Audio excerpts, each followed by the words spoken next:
Bismillahirrahmanirrahim.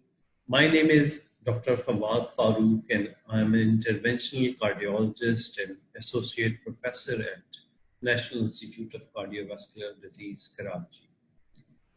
We have started case discussions with slide display as well.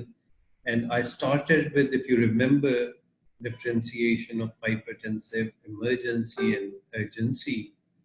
And today, we're going to discuss a very, very important hypertensive emergency, which is a high blood pressure along with ischemic strokes. There are a lot of controversies, and really it's very careful to look into the blood pressure when you're dealing with a patient with ongoing ischemic stroke and high blood pressure.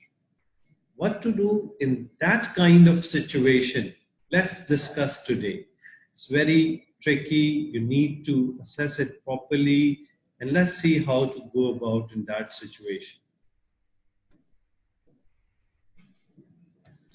Here we see, and we'll start with the case discussion.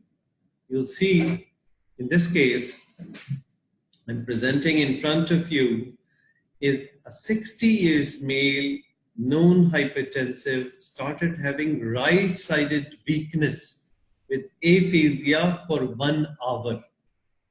Examination revealed right-sided weakness with blood pressure of 194 by 110 with rest of the normal investigation.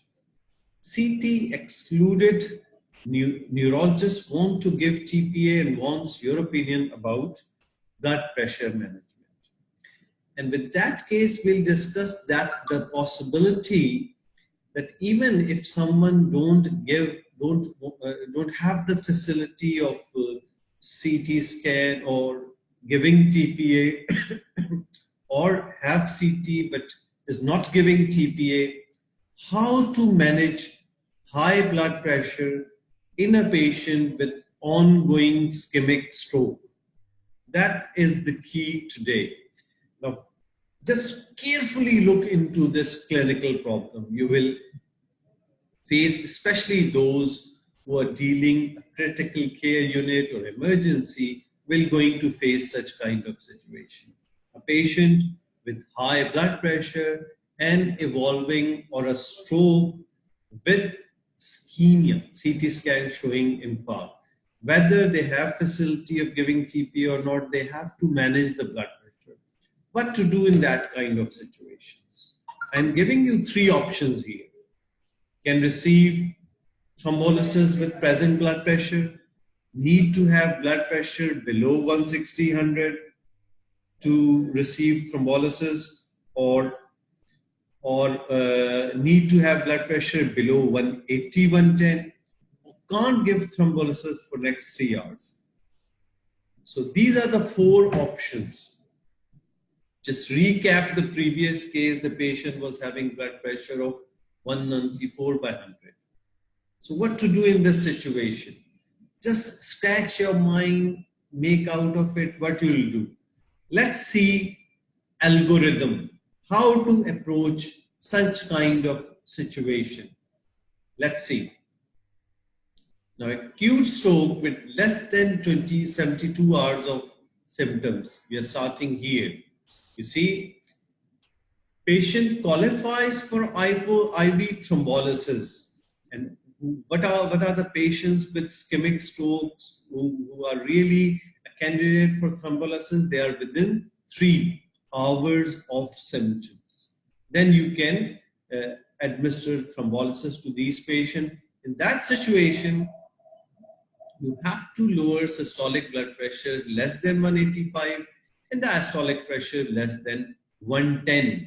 So that means our patient, you can administer, but start something, IV nitrate or anything, labetalol or any drug which could bring his blood pressure less than 185, less than 110, and maintain less than 180, less than 105 pressure for first 24 hours after thrombolysis. So that part has been covered. But we in our clinical setups do face a kind of patients to whom which we are not giving thrombolysis. Now look at the blood pressure levels in that situation in a patient with ischemic stroke in first 72 hours. That's a very important part of discussion. Now see, when you can give blood pressure reduction agent, if their pressure is greater than 220 by 110, remember that. What we do, we commonly give a captopril to any patient coming with stroke. You can't do that. In first 2 to 3 days of your patient, you want the patient to have a blood pressure level above 180 if you're not giving thrombolysis. So drugs can only be given if it's going beyond greater than 220 by 110. Now blood pressure less than 220 by 110. Now see what's written.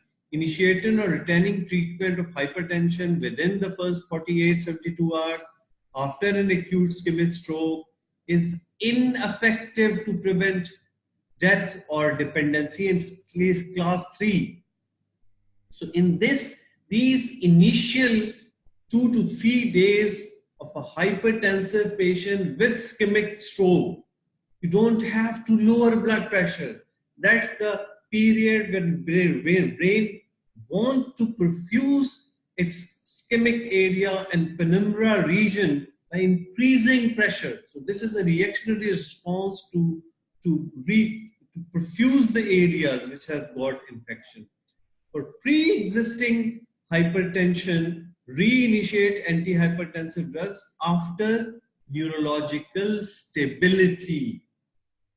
That means that's a decision of a cardiologist and neurologist, combined decision. When they think the patient has regained a neurological stability, then you can start dropping their pressure with drugs after 48 and 72 hours and reinitiates his previous medication. So that clarifies, in summary, with ischemic stroke, if he is a candidate for thrombolysis, you have to bring pressure less than 185 and less than 110 diastolic and maintain it less than 180, 105, not exactly normal 120, 80. You want this to be not going beyond 180 systolic and not beyond 105 diastolic. Similarly, for patients who are not receiving thrombolysis IV, their pressure should be kept less than 220 and 110 and not below that. So the target from where you can administer treatment to these patients if their blood pressures are going beyond 220 systolic and beyond 110 diastolic. And I hope this discussion will clarify that in this MCQ, our answer would be D, per oral medication to have blood pressure less than 180. So with that, I'm going to the end of the case. Next case I'll discuss in a next session, because with that this session is prolonging. So I hope this will clarify a lot of misconception and you can say a thing which we are doing very frequently with patients, ischemic strokes. We are giving antihypertensive medications and bringing pressures very low. That's not a right strategy. So hope you'll follow that strategy. Thank you very much.